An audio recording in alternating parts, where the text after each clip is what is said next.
The 1800s saw a huge influx of Germans into the United States, thanks to a very unstable and ever-changing political environment in Germany. A large portion of these immigrants found their way to the Midwest. With them came a very specific set of skills in the art of beer brewing. Over time, the brewing industry became one in which German immigrants could, and did, become extremely successful.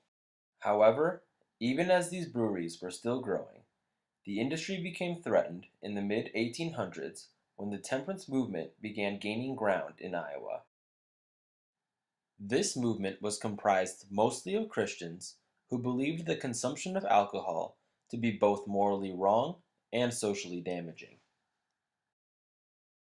Eventually, this movement gained enough influence to spur the implementation of the Iowa Prohibition Law in 1882. It would go into effect 2 years later, on July 4th, 1884. There were two major newspapers in Iowa City during this time: the German language newspaper, the Iowa City Post, and the English language newspaper, the Republican. These two papers had very different views on prohibition, as shown by the glaringly different articles published by them just before the July 4th enactment of the liquor laws.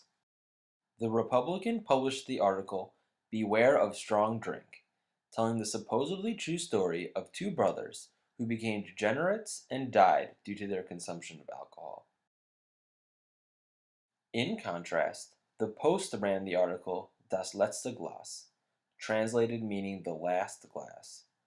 It was a sorrowful farewell to beer and a damning of prohibition.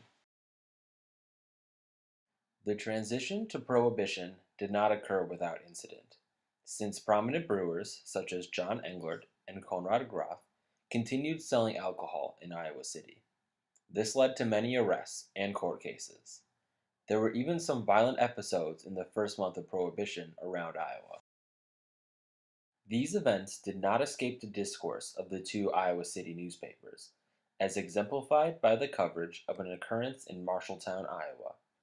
The Republican says that a mob went to the house of a woman named Miss Blank and forced her to open her cellars and hand out beer. The Post tells another story, saying that Blank opened her cellars willingly.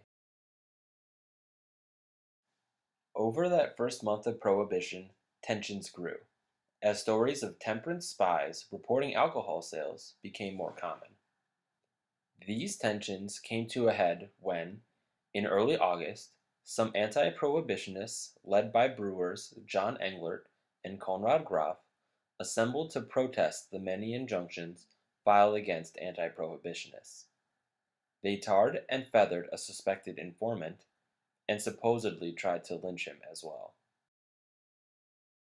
The Republican was quick to jump on these events, stoking panic by talking about the dangers to the public and using them as validation for prohibition laws.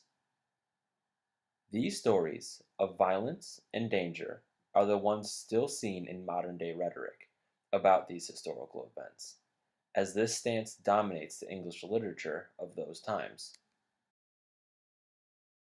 However, the German language print from Iowa City in 1884 provides a very different interpretation of these events. In both German and English articles from the Iowa City Post, the main theme is that Iowa City has not changed, and that the normal, everyday peace still remains. In fact, the German articles argue that the happenings of early August were very isolated, and that the threats by surrounding temperance towns of sending armed militias into Iowa City would actually disturb the peace more than any anti-prohibitionists could. The liquor laws also had a big impact on how the two newspapers covered the upcoming presidential election. The Iowa City Post favored Grover Cleveland, who opposed sumptuary laws that controlled private purchase of food and drink. The Republican, however, favored James Blaine for his work in supporting prohibition during his time as a senator in Maine. The juxtaposed discourse of these two papers provides a distinct view into the one-sided look one can get when delving into archival documents. For a time and place, such as Iowa City in 1884, it would be easy to miss the anti-prohibitionist viewpoint and to believe prohibitionists to be more ubiquitous than they really were, simply by neglecting a foreign language newspaper.